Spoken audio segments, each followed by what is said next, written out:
जी नमस्कार। ले चलते न्यूज कमला विहार से कृष्ण कुमार, पटना संवाददाता। लखीसराय जिले के बरहिया थाना क्षेत्र के जवास लक्ष्मी नारायण मंदिर परिसर में श्री लक्ष्मी नारायण श्री मद भागवत कथा ज्ञान का आयोजन किया गया है। इस मौके पर हम दर्शकों को बताना चाहेंगे कि कथा को लेकर क्या तैयारी चल रही है और क्या यहाँ तैयारी की गई है, क्या कथा के माध्यम से लोगों के बीच संदेश दिया जाएगा, हम विस्तार से बताना चाहेंगे।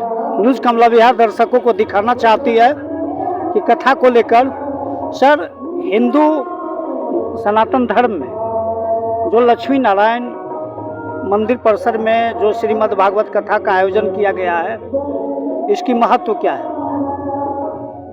सबसे पहले आपके चैनल के सभी दर्शकों को जय सिया राम, जय श्रीमन नारायण।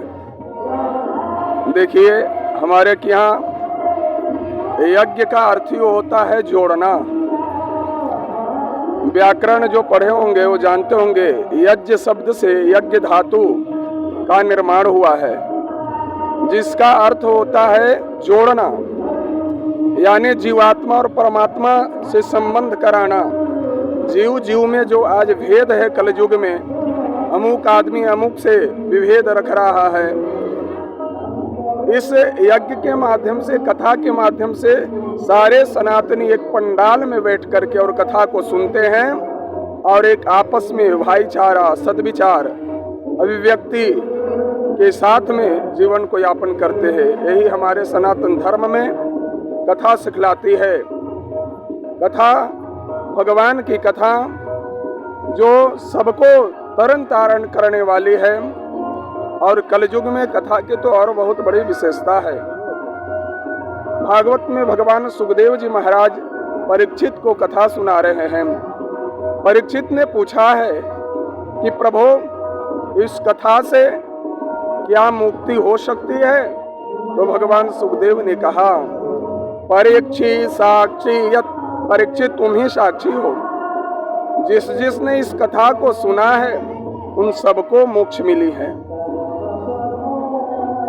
बशर्ते इतना ध्यान रखना है कि कथा में शुद्धता के साथ में अगर भगवान के प्रति, भगवान की उस रसमयी वाणी कथा को सुनता है तो जीवन में जरूर बदलाव होगा। सर, सूत्रों का जहाँ तक चर्चाओं का बाजार गर्म है कि 13 मई को यहाँ कथा को लेकर कलश यात्रा निकाली गई। जी, 13 मई को शोभा यात्रा निकाली गई थी, जिसमें 10,000 कलशधारियों ने माता बहन मिलकर के और बहुत दूर तक के हम सब पैदल जाकर के शोभा यात्रा, कलश यात्रा वहाँ से जल भर करके लाए। क्योंकि यज्ञ का नियम है कि कूप का जल हो, अगर नदी हो, गंगा जी हो, अति श्रेष्ठ है। नहीं मिलने पर कूप का जल यानी कुएं का जल, नल का जल प्रयोग यज्ञ में नहीं किया जाता है। इसीलिए जल भरी जो होता है, उस घट में जो जल आता है, उसी घट का जल से यज्ञशाला में कार्य संपन्न होता है। इसलिए बड़ा धूमधाम से यहाँ के श्रद्धालु शोभा यात्रा किए, और अभी कथा भी बहुत दिव्य चल रही है जो आप सब श्रवण करेंगे। और 21 तारीख को कथा के पूर्णाहुति के बाद विशाल महाभंडारा है, जो हजारों की तादाद में भक्तों ने प्रसाद ग्रहण करेंगे।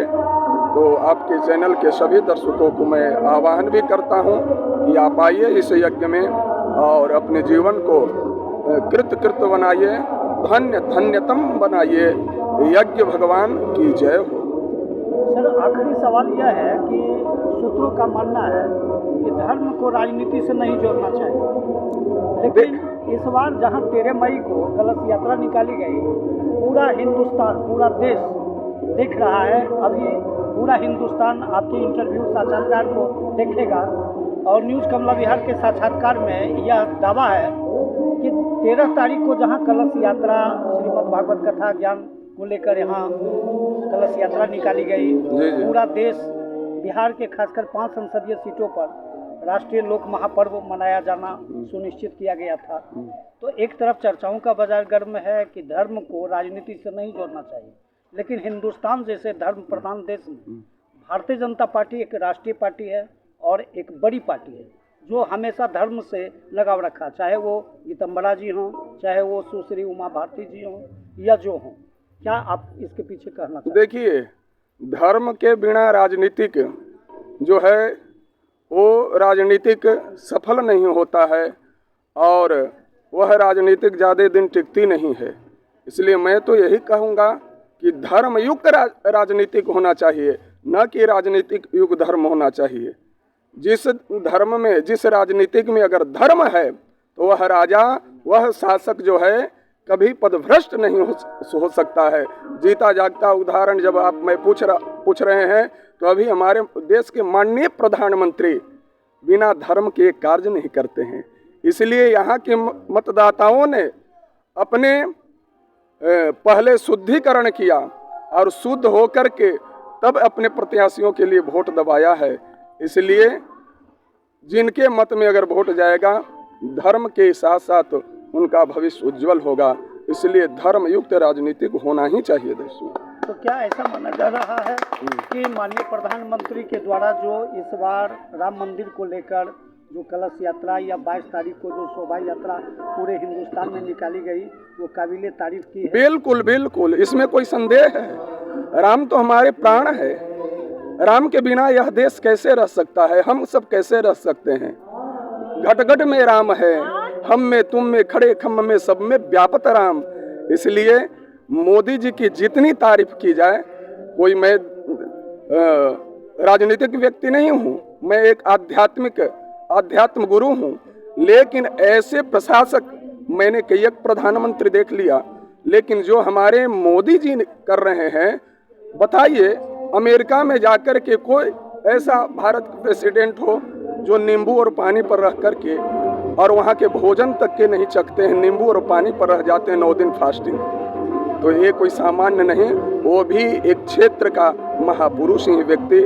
और राम मंदिर का जो कार्य उन्होंने किया, वो जन्मों जन्मों तक के उनका स्मरण सदा बना रहेगा। सर, आखिरी सवाल होगा कि बरहिया प्रखंड के हरहर नदी के तट संगम पर जुआस जैसा आज छोटा सा गांव अयोध्या, मथुरा, कपिलवस्तु जैसा तीर्थाटन बन चुका है। और एक तरफ जहां मां भगवती त्रिपुर सुंदरी विराजती हो, दूसरे मध्य छोर दक्षिणी पर भगवान इंद्रदमनेश्वर महादेव है और स्वयं जवास में भगवान जो लक्ष्मी नारायण हैं, उनके सानिध्य में इतना बड़ा पवित्र माने महायज्ञ किया जा रहा है। क्या संदेश आप क्षेत्रवासियों को? देखिए, ये संगम अभी चल रहा है। जैसे गंगा, यमुना और सरस्वती का आपने प्रयाग में संगम देखा होगा, वैसे ही अभी आप नदी की चर्चा की, हरिहर नदी, त्रिपुर सुंदरी, और इधर मध्य में श्री लक्ष्मी नारायण का प्रांगण और श्री लक्ष्मी नारायण महायज्ञ जो चल रहा है, ये त्रिसंगम है। और इस त्रिसंगम में जो स्नान करेगा वो सदा सर्वदा के लिए निर्मल हो जाएगा। क्या नाम हो? मेरा नाम पूज्य चक्रपाणी स्वामी, भागवत कथावाचक, मोक्षधाम गया जी।